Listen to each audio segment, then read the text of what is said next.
In the last video, we explored how the miracle in A Course in Miracles relates to undoing our unworthy self-concept, stemming from feeling separate from God and which makes us feel incomplete and fearful. Forgiveness is the expression of the miracle. It's the actual process whereby we undo our identification with incompleteness and experience wholeness. It involves looking beyond someone's behaviour to what we think it says about them and about us. When we feel incomplete, we become needy and insecure, making us feel dependent on things outside of ourselves to decrease our anxiety.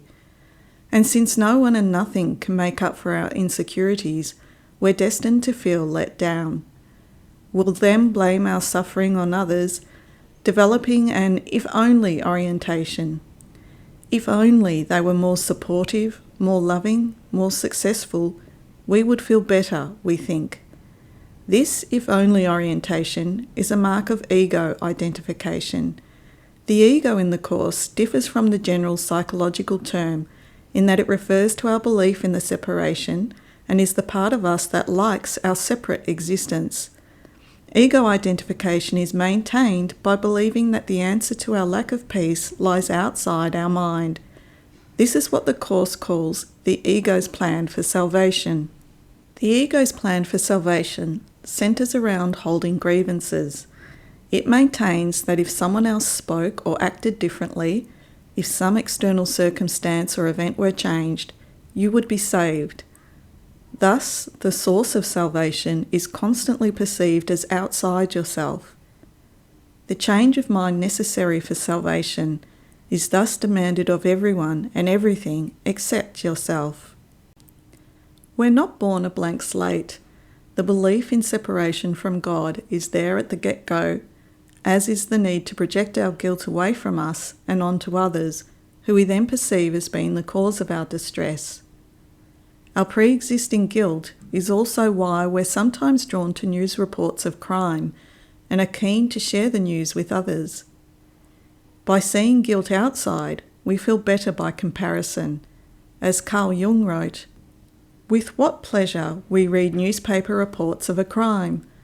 A bona fide criminal becomes a popular figure because he unburdens in no small degree the conscience of his fellow men, for now they know once more where the evil is to be found." Forgiveness begins when we're willing to withdraw our projections of guilt from others, accepting that our distress comes from identifying with the ego.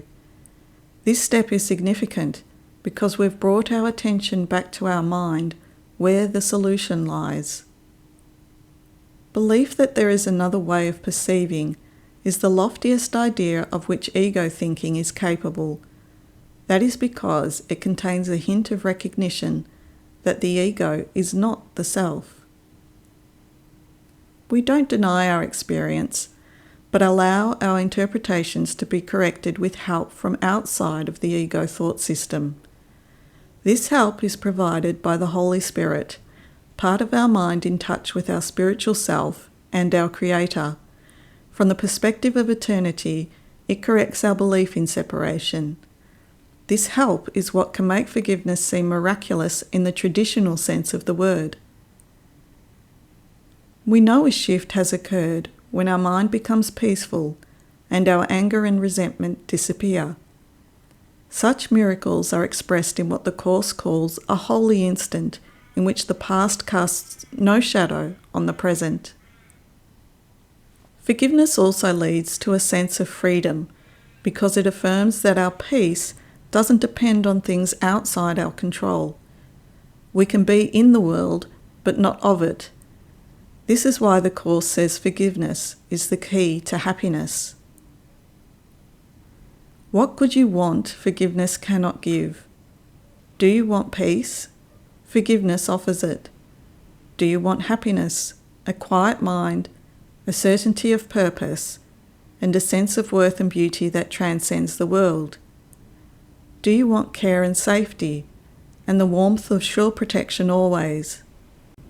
Do you want a quietness that cannot be disturbed, a gentleness that never can be hurt, a deep abiding comfort, and a rest so perfect it can never be upset. All this forgiveness offers you and more.